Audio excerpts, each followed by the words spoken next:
What's up, guys? Welcome to Knockers on the Bottom. I'm your host, J Mill. J Mill, if you like. So let's get into it. The Cowboys did what pretty much at this point in the hiring cycle everybody expected them to do, and they hired Brian Schottenheimer as their new head coach.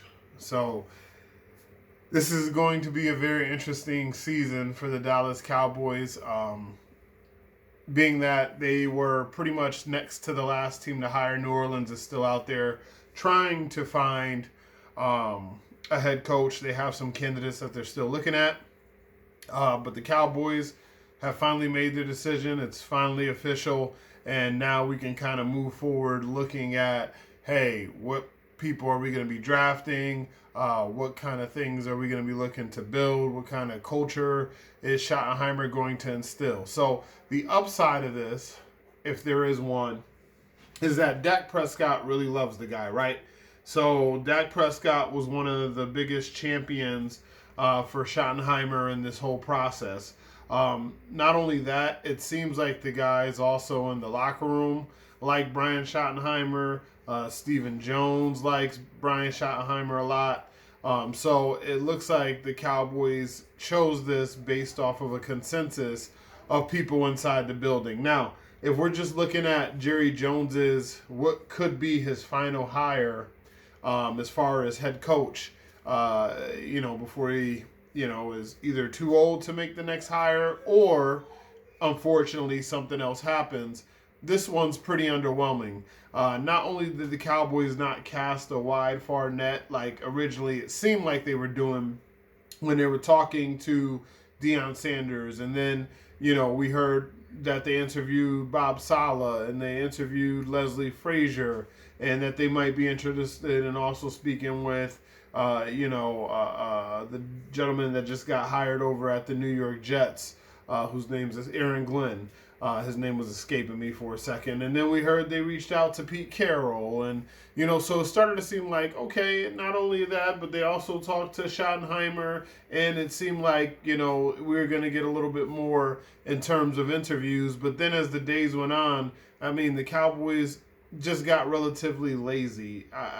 That's the only way I can describe what happened here.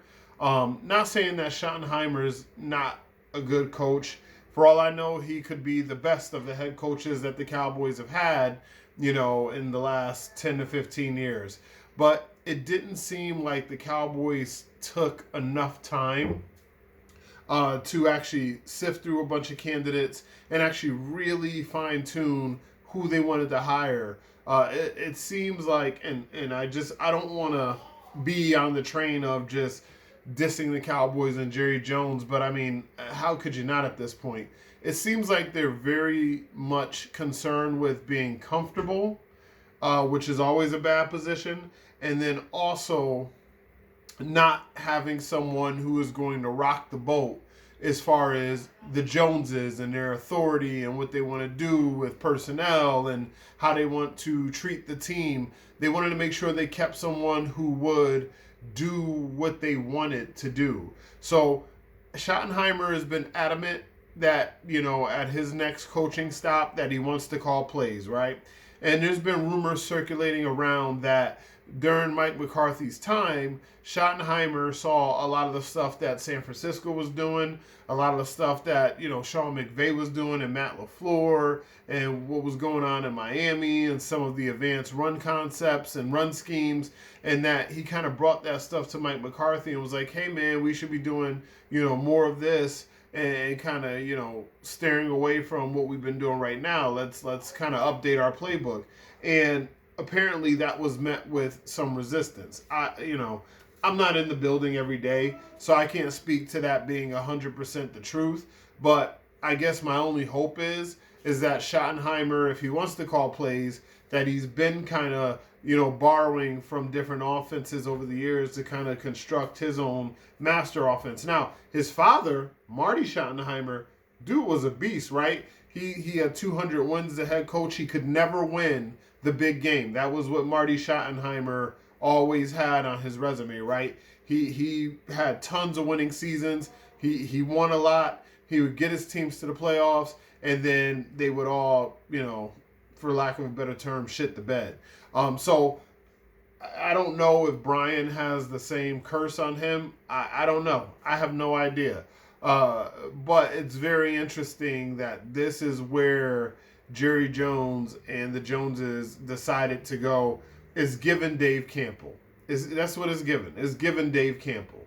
And for those of you who have, if you're 25 and under, you might not necessarily remember the Dave Campbell years because you were babies.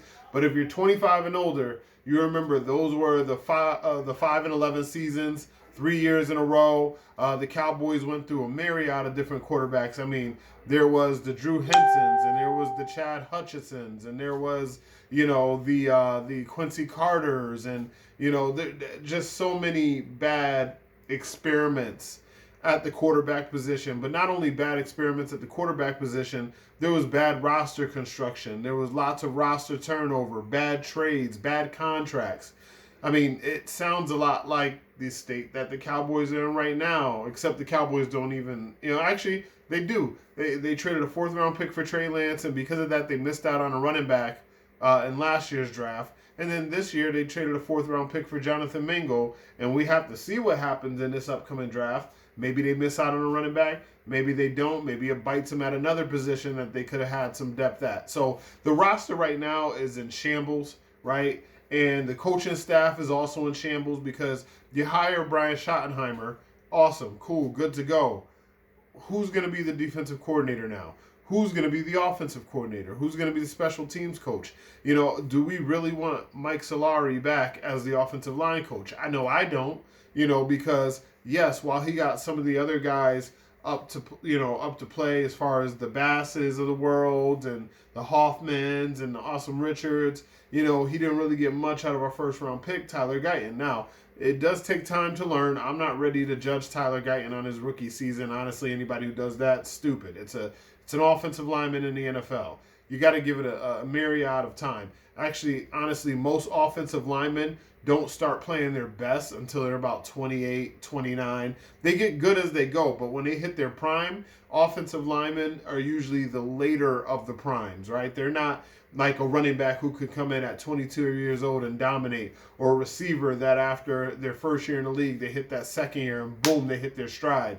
A lot of times with the offensive linemen, it takes them a little bit to develop. The NFL is a lot different than college when it comes to the trenches, right? They're not playing against other 18 to 21-year-olds. They're playing against other guys who are 28, 29, 30, who have been in an NFL weight room in an NFL program for 4 or 5 years. They're not the best player on the field anymore, sort of like it is in college. So I don't want to judge Guyton so much, but I don't want Mike Solari back. But now with Brian Schottenheimer here, this opens up the doors for all the BS, right? Because now the Joneses have pretty much full control of what they want to do, which has been most of the case. But, a coach like Mike McCarthy will push back. A coach like Jason Garrett, even though he might not necessarily push back, he had an eye for personnel. He had an eye for players. That's how we found Dak Prescott in the 4th round. That's how we found other guys, late in the draft. So Jason Garrett kind of balanced, his approach with being able to have an eye for talent. So I don't know what Brian Schottenheimer brings, but I am underwhelmed at this hire. And honestly, it's kind of disappointing. Now, what can change this whole thing around is if we go through the next few days and the staff starts to round out and we like the defensive coordinator and we like the offensive coordinator and we like the special teams coach. So you start to get some coaches around Brian here that have some skins on the wall and that make you feel a little bit better about the overall structure of the staff. But right now, just putting this in a vacuum and isolating it to one thing, it's very disappointing, guys. I didn't got much for you today. I just wanted to make sure I updated you on that and gave you my opinion. Hit the like button, hit the subscribe button so that you know when I'm coming on. If you like the channel, you like the show, hit me up and JMillerIYL on Twitter. That's J Miller if you like. You can also hit me up at knockersonthebottom@outlook.com. Again, knockersonthebottom@outlook.com. You can also hit me up at knockersonthebottom@gmail.com. You can leave questions, comments below. If there's anything specific that you want me to cover, I'll take them here. I'll take them via email. I'll take them via Twitter, make it in a mailbag and make it a formal segment.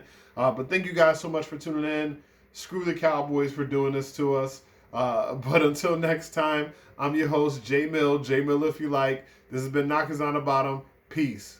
Screw you, Jerry Jones!